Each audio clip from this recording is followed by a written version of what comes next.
বর্তমানে অর্থাৎ আজকে যে বিষয়টি সবচেয়ে বেশি ভাইরাল সেটি হচ্ছে ঢাবির সাবেক ছাত্রলীগ নেতা নাকি বর্তমানে ছাত্র শিবিরের সভাপতি নির্বাচিত হয়েছে বা আগে থেকেই ছিল।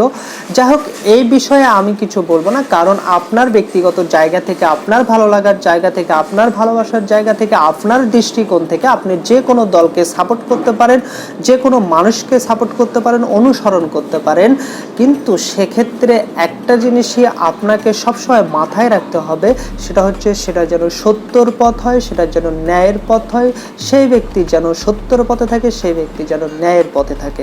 তাহলে এ বিষয়ে আসলে তেমন দোষের কিছু দেখি না। আমি যে বিষয়টি নিয়ে কথা বলবো সেই বিষয়টি হচ্ছে বাংলাদেশের একটি চিরাচরিত যে বিষয়টি রয়েছে সেটা হচ্ছে নেতার পা চাটা। অর্থাৎ নেতার পা চেটে আপনি নেতার দুর্গন্ধযুক্ত পা যখন চাটবেন তখন ওই নেতা আরো দুর্নীতিগ্রস্ত হবে, আরো অত্যাচারী হয়ে উঠবে, আরো জুলুমকারী হয়ে উঠবে।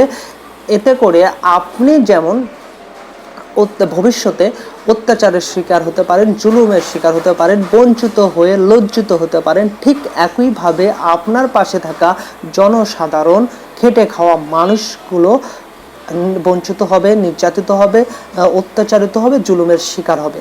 এই যে নেতার পাঁচটা স্বভাব, এটা আমাদের মাঝে থেকে দূর করে একটি গুণ অর্জন করতে হবে, সেটা হচ্ছে ন্যায়কে ন্যায় বলা, সত্যকে সত্য বলা। সে আপনার নেতা হোক আর যার নেতাই হোক, সে আপনার দল হোক আর যে দলই হোক, এই যে সত্যকে সত্য বলা, ন্যায়কে ন্যায় বলা, এই ধরনের অভ্যাস আমাদের মাঝে তৈরি করতে হবে।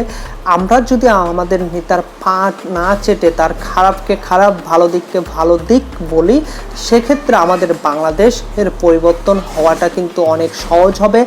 আপনি যেমন এতে করে ভালো থাকবেন, শান্তিতে বসবাস করবেন, ন্যায় বিচার পাবেন, আইনের সুশাসন পাবেন, ঠিক একইভাবে আপনার সমাজে বসবাসকারী অন্য নিচু উঁচু বলে কোনো কথা ভেদাভেদ থাকবে না।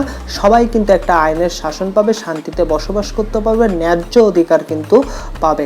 তাই আমাদের মাঝ থেকে অবশ্যই এই যে নেতার পা চাটা, এই স্বভাবটা অবশ্যই দূর করতে হবে।